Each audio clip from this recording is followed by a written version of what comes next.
ចាប់ដើមណារបៀប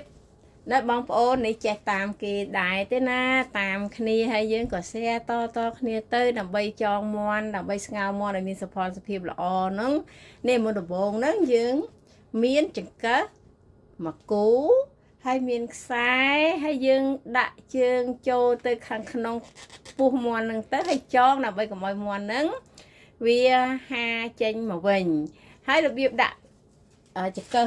ដើម្បីឲ្យក្បាលហ្នឹងមានដូចថារូបរាងស្អាតអញ្ចឹងមានរូបរាងស្អាតអញ្ចឹងយើងមានចង្កឹះមកគូ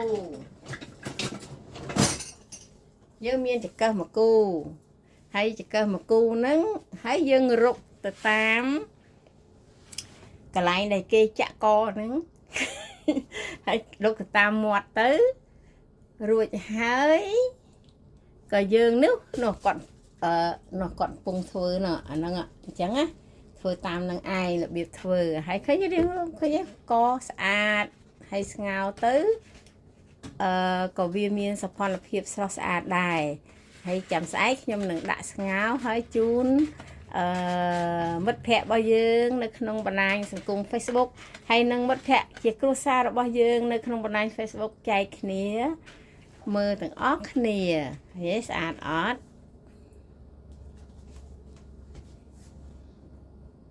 បាញ់សាក់